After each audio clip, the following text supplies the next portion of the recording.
I get it. तो इस movie की कहानी शुरू होती है रिचर्ड और मेरी से, जो कि एक हस्बैंड वाइफ थे।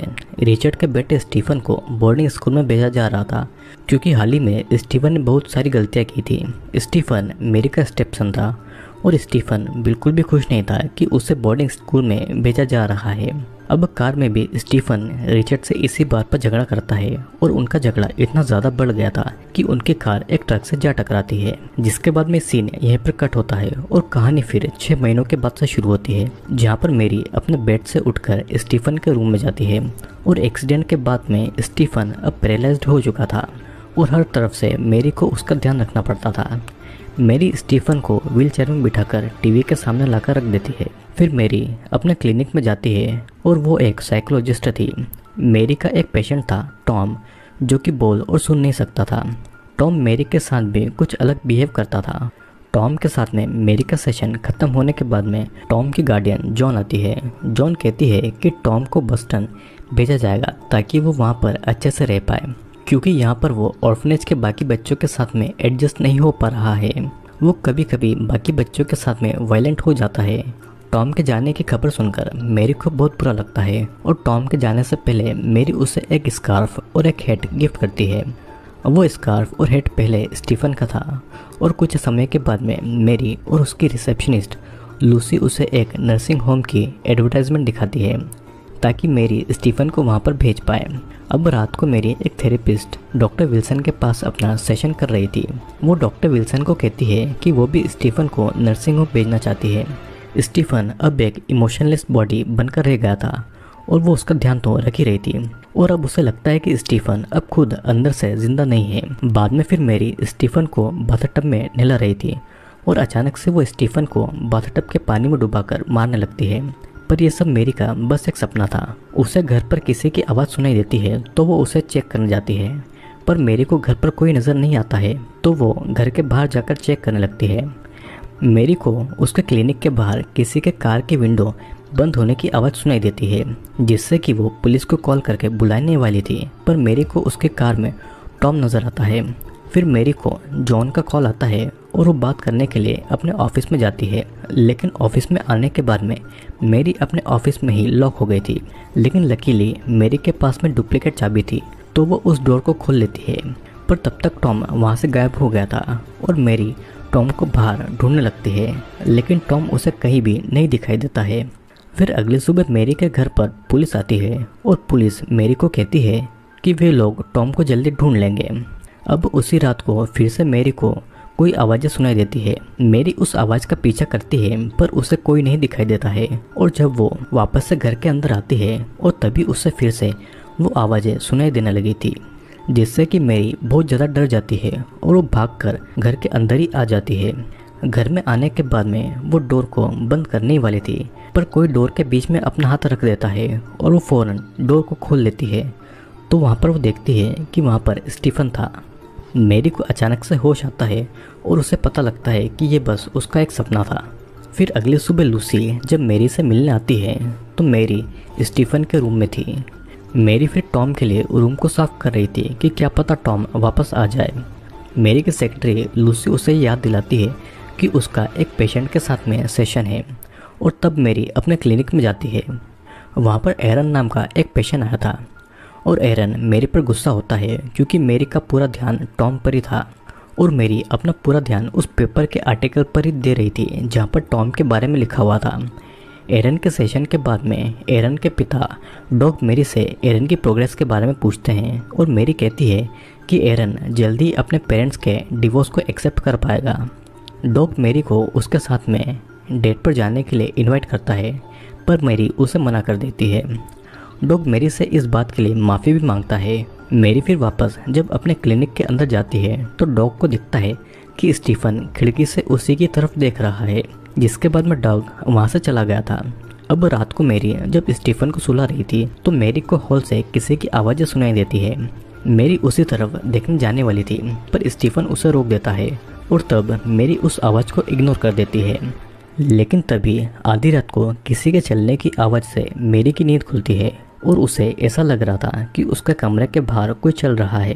जिसके डर के मारे मेरी अपनी जगह से हिल भी नहीं पा रही थी और अचानक से वो डोर खुल जाता है। मेरी को वहाँ पर किसी लड़के की परछाई नजर आती है और डर के मारे मेरी अपनी आंखें बंद कर लेती है। फिर जब वो अपनी आंखें खुलती है तब वहाँ पर उस लड़के की परछाई नहीं थी और तब जाकर मेरी के सांस में सांस आती है। अब फिर अचानक टॉम मेरी के सामने आकर मेरी के मुंह को बंद कर देता है ताकि मेरी कुछ बोल ना पाए, जिसके बाद में ये सीन यहीं पर कट हो जाता है। फिर अगली सुबह मेरी अपना हेलुसिनेशन के बारे में डॉक्टर विल्सन से बातें कर रही थी और डॉक्टर विल्सन कहता है कि उसे पैरासोम्निया है जिसमें रात को डरावने सपने आते हैं। मेरी अब ऐसा समझ रही थी कि टॉम मर चुका है और उसका भूत उसे डराने लगा है। डॉक्टर विल्सन मेरी को समझाता है कि शायद वो भूत मेरी के मरे हुए बच्चे को रिप्रेजेंट करती है जिससे वो हेलुसिनेट कर रही थी। मेरी भी ये सुनकर रो देती है और उसे भी ये लग रहा था कि डॉक्टर विल्सन सच कह रहे हैं। जिसके बाद में डॉक्टर विल्सन मेरी को अपने ब्लड का सैंपल देने के लिए भी कहते हैं। अब फिर कुछ समय के बाद में मेरी घर के ही एक छोटे से डोर को नोटिस करती है जो कि खुला हुआ था। मेरी उस डोर को बंद कर देती है और कुछ देर के बाद में डॉक्टर विल्सन की एक नर्स आती है जो कि मेरी का ब्लड सैंपल लेने के लिए आई हुई थी। अब शाम के समय मेरी और लूसी वॉक के लिए जाते हैं और दोनों डक के बारे में बातें कर रहे थे। लूसी मेरी को कन्विंस करती है कि डक के साथ में एक बार उसे डेट पर ज़रूर जाना चाहिए। अब फिर रात के समय मेरी डक को डिनर के लिए बुलाती है और मेरी डक से माफ़ी मांगती है क्योंकि लास्ट टाइम मेरी ने डक से बहुत बुरी तरीके से बातें की थी। लेकिन डक उस बात से ज़रा भी बुरा नहीं मानता है क्योंकि उसे मेरी और उसके बेटे स्टीफन की हालत के बारे में पता था। वो मेरी की प्रॉब्लम्स को समझता है क्योंकि वो भी अपने टीनेज बच्चे एरन के साथ में भी प्रॉब्लम फेस कर रहा है। फिर डिनर ख़त्म करने के बाद में मेरी क्लीन करने के बाद में बहुत थक गई थी और इसीलिए वो काउच पर ही लेट जाती है। जब मेरी को नींद आ रही थी तो अचानक से उसे दरवाज़ा बंद होने की आवाज़ सुनाई देती है और हो सकता है कि शायद ड्रिंक करने की वजह से मेरी अपने पूरे होश में नहीं थी, लेकिन फिर भी वो किसी तरह से उठकर स्टीफन को देखने के लिए चली जाती है। पर स्टीफन उसे बेड पर नहीं मिलता है जिससे कि मेरी डर जाती है और वो हर जगह स्टीफन को ढूंढने लगती है। जब वो लिविंग रूम में जाती है तो उसे फिर से वही आवाज़ें सुनाई देती है और मेरी को समझ में आ गया था कि वो आवाज़ें बेसमेंट के उसी छोटे डोर से आ रही है। मेरी जब उस छोटे से डोर को खोलने जाती है तो तब कोई मेरी का हाथ पकड़ लेता है और किसी तरह से मेरी अपने हाथ को छुड़ाने में कामयाब होती है और वो दरवाज़ा बंद कर देती है। अगली सुबह जब मेरी की आंखें खुलती है तो वो बेसमेंट के छोटे से डोर के सामने सो रही थी। मेरी स्टीफन के रूम में जाती है स्टीफन को देखने के लिए और स्टीफन के फेस पर किसी के नाखून के निशान थे। अब फिर मेरी डॉक्टर विल्सन को कॉल लगाकर उसे बताती है कि वे सब उसका हेलुसिनेशन नहीं बल्कि सत्य घटनाएं हैं। लेकिन डॉक्टर विल्सन को अभी भी ऐसा लग रहा था कि मेरी अपने डिप्रेशन में ये सब बातें कर रही है। फिर डॉक्टर विल्सन मेरी की ब्लड रिपोर्ट आने के बाद में उसे एंटी डिप्रेशन पिल्स देने की ट्राई करता है। अब इधर जब मेरी किचन में काम कर रही थी तो उसे टॉम की न्यूज़ दिखाई देती है। न्यूज़ में बताया गया था कि टॉम फ्लोरिडा से मिल गया है और इस न्यूज़ को सुनकर मेरी चैन की सांस लेती है। अब शाम को लूसी मेरी के घर की ज़रूरत का सामान लेने आती है और लूसी मेरी को आने वाले तूफान के बारे में बताती है जिसके लिए लूसी मेरी को उसके साथ में चलने को कह देती है। लेकिन मेरी उसे मना करके ये कहती है कि वो ठीक रहेगी। अब कुछ देर के बाद में मेरी कुछ लकड़ियों को स्टोव पर रखती है और बेसमेंट में वो कुछ लैंप्स को लेने के लिए जाती है ताकि लाइट के जाने पर उसे कुछ भी परेशानी न हो। अब फिर से मेरी को घर पर किसी के चलने की आवाज़ें सुनाई देती है और वो बेसमेंट से ऊपर आती है तो वो डग था। डग मेरी को तूफान के समय स्टीफन के साथ में उसके घर चलने के लिए कहता है पर मेरी वहाँ पर जाना नहीं चाहती थी। वो डग को बताती है कि वो यहीं पर खुश है, लेकिन डग मेरी से कहता है कि यह खबर बिल्कुल झूठी है जो कि फैलाई गई है और इस बात को सुनकर मेरी टेंशन में आ गई थी और वो बेसमेंट में जाती है।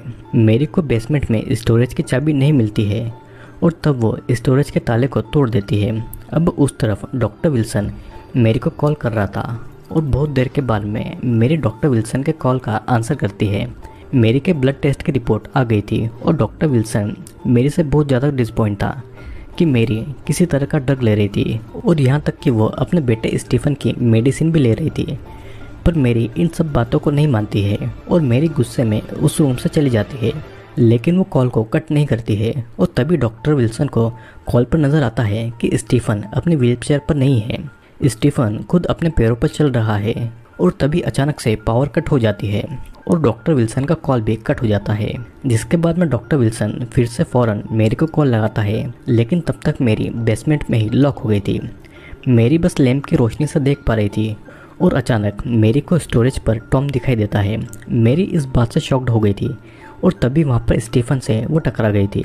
मेरी को बिल्कुल भी विश्वास नहीं हो रहा था कि स्टीफन खुद अपने पैरों पर चल पा रहा है और स्टीफन मेरी को मारकर बेहोश कर देता है। मेरी को जब होश आता है तो वो बिना कपड़ों के बाथटब में बंधी हुई थी और स्टीफन उसे नहला रहा था। मेरी उसके हाथ खोलने की कोशिश करती है पर स्टीफन उसे शांत रहने को कहता है। स्टीफन जब मेरी के मुंह पर टेप लगाता है तो मेरी मदद के लिए चिल्लाती है। स्टीफन अपने हाथ से मेरी का मुंह बंद करता है और उसे चुप रहने के लिए कह देता है। मेरी जब शांत होती है तो स्टीफन कहता है कि एक्सीडेंट के बाद में मेरी हर समय उसके साथ में रहती थी और वो नहीं चाहता था कि मेरी उससे दूर जाए और इसीलिए उसने पैरालाइज्ड होने का नाटक किया था। लेकिन जब टॉम वहाँ पर आया तो मेरी उसके साथ में बहुत समय बिता रही थी और इस बात से जेलस होकर टॉम को उसे मारना चाहा, लेकिन टॉम बेसमेंट में छुप गया और इसीलिए मेरी को घर पर टॉम की आवाज़ें सुनाई दे रही थी। दरअसल वो मेरी का हेलुसिनेशन नहीं था, बल्कि स्टीफन चुपके से मेरी को ड्रग भी दे रहा था। स्टीफन फिर से वो टेप मेरी के मुंह पर लगाकर कहता है कि सब कुछ पहले जैसा नॉर्मल हो जाएगा। इधर डॉक्टर विल्सन तूफान के समय भी मेरी के घर जा रहे थे और वो पुलिस को भी कॉल करते हैं कि वो मेरी के घर पर चेक करें, लेकिन रास्ते में बहुत स्लिपरी रोड की वजह से डॉक्टर विल्सन की कार कंट्रोल खो देती है और उनकी कार एक जगह पर टकरा जाती है। लेकिन डॉक्टर विल्सन को कोई चोट नहीं आती है और वो पैदल ही मेरी के घर की तरफ निकल जाते हैं। इस तरफ मेरी अपने हाथ पर कुछ शैम्पू लगाकर अपने हाथों को खोल लेती है और फिर वो उल्टी करती है ताकि जो उसने पिल्स खाई थी वो उसके पेट से बाहर आ जाए। फिर वो मदद के लिए कॉल लगाती है पर फ़ोन पर सिग्नल नहीं आ रहे थे और लैंडलाइन भी डेड था। वो बेसमेंट में जाकर मदद के लिए चिल्लाती है और वो देखती है कि टॉम वहाँ पर बंधा हुआ था। तभी स्टीफन भी वहाँ पर आ जाता है और वो मेरी से कहता है कि उसे पता था कि वो उसे नर्सिंग होम भेजने वाली थी और स्टीफन एक कुल्हाड़ी लेकर मेरी के पास में आने लगता है। मेरी को भी एक गन मिल जाती है जिसे वो अपने हाथ में ले लेती है, लेकिन उस गन में गोली नहीं थी। तब मेरी उस गन से स्टीफन को मारकर उसे बेहोश कर देती है। मेरी टॉम की रस्सियों को खुलती है और तभी स्टीफन होश में आकर मेरी पर अटैक करता है। स्टीफन टॉम को मारने जाता है पर मेरी स्टीफन को पकड़ लेती है और मौका देखकर टॉम वहाँ से भाग जाता है। स्टीफन फिर मेरी से कहता है कि एक्सीडेंट के बाद में उसके अंदर कई चेंजेस आ गए थे। स्टीफन अपने पिता की जगह लेकर अपनी माँ मेरी से शादी करना चाहता था। स्टीफन फिर मेरी को हक करके कहता है कि उन दोनों को और किसी की ज़रूरत नहीं है। तभी मेरी स्टीफन को गिराकर बेसमेंट में लॉक कर देती है और पूरे घर में टॉम को ढूंढने लगती है। मेरी को टॉम एक क्लोसेट में छुपा हुआ मिलता है और वो डर के मारे बाहर ही नहीं आ रहा था। तभी मेरी बाहर आकर बर्फ़ में अपने पैरों के निशान छोड़ती है ताकि स्टीफन को ऐसा लगे कि वो बाहर भाग चुकी है। फिर वो टॉम के साथ में ही क्लोसेट में छुप गई थी। स्टीफन बेसमेंट से बाहर निकलता है और वो घर के बाहर बर्फ़ में फुटप्रिंट्स देखता है, पर स्टीफन को पता लग गया था कि मेरी उसे बेवकूफ़ बना रही है। स्टीफन एक हथौड़ी से क्लोसेट को खोलने की कोशिश करता है और तभी घर पर डॉक्टर विल्सन आ गए थे। डॉक्टर विल्सन स्टीफन के व्हीलचेयर के पास जाते हैं और डॉक्टर विल्सन जब पीछे मुड़कर देखते हैं तो स्टीफन उन पर चाकू से वार कर देता है और डॉक्टर विल्सन को कहता है कि उसी ने मेरी को आइडिया दिया था कि मुझे नर्सिंग होम में भेज दें। मेरी को क्लोसेट के अंदर से ये दिखाई देता है कि स्टीफन ऊपर रूम की तरफ गया है और तभी मेरी क्लोसेट से निकलती है ताकि वो मदद ला सके।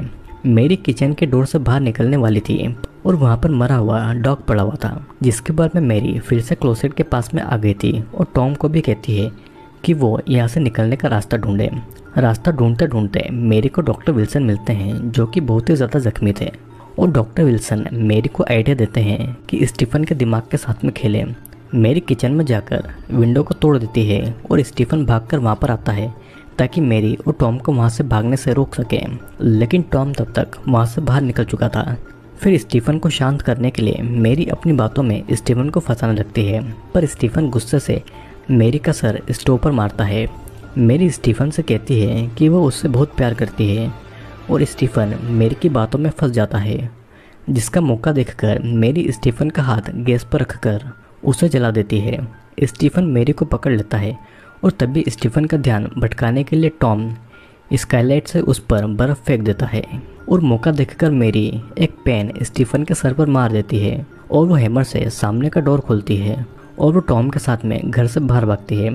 स्टीफन को जब ये पता लगता है कि टॉम और मेरी भाग गए हैं तो वो हथौड़ी लेकर उनका पीछा करता है। वे सभी एक लेक के पास में आ गए थे और मेरी स्टीफन से रिक्वेस्ट करती है कि वो टॉम को नहीं मारे। स्टीफन मेरी को मारकर गिरा देता है और टॉम तब तक एक डेक के पास आ गया था। स्टीफन जब उस डेक पर जंप करता है तो टॉम पानी में गिर जाता है। स्टीफन टॉम को पानी में डुबाकर मारने लगता है और मेरी टॉम को बचाने के लिए हैमर से स्टीफन के सर पर मार देती है, जिससे कि स्टीफन वहीं मारा जाता है। फिर मेरी टॉम को पानी से निकालकर स्टीफन की बॉडी को पानी में फेंक देती है। अब कुछ समय के बाद में मेरी टॉम को लेकर चाइल्ड एडॉप्शन सेंटर में जाती है। टॉम फिर मेरी को एक ड्राइंग दिखाकर ये कहता है कि उसे भी एक डॉग चाहिए। मेरी इस बात को जान जाती है और वे चाइल्ड एडॉप्शन सेंटर के अंदर चले जाते हैं और मेरी टॉम से कहती है कि सब कुछ ठीक हो जाएगा। और इसी के साथ में ये मूवी यहीं एंड हो जाती है। तो दोस्तों, इस मूवी में दिखाया गया है कि कैसे एक पैरालाइज्ड स्टेपसन अपनी स्टेप माँ के साथ में रहने के लिए झूठ मूठ का पैरालाइज्ड होने का नाटक करता है और वो अपनी माँ को ही पाने के लिए कुछ भी करता है। स्टीफन कई सालों से पैरालाइज्ड होने का नाटक कर रहा था ताकि वो अपनी स्टेप मॉम के साथ में रह सके, लेकिन जब उसकी स्टेप मॉम मेरी उसे नर्सिंग होम भेजने की बातें करती है तो वो कुछ ऐसी हरकत करता है जो कि आप सभी ने देख लिया होगा। दोस्तों, इस मूवी का नाम है शट इन और मूवी की IMDb rating 4.7 out of 10 stars है और मैं उम्मीद करता हूँ कि आपको ये मूवी ज़रूर पसंद आई होगी। अगर आप चैनल पर नए हैं तो चैनल को सब्सक्राइब ज़रूर कर लेना।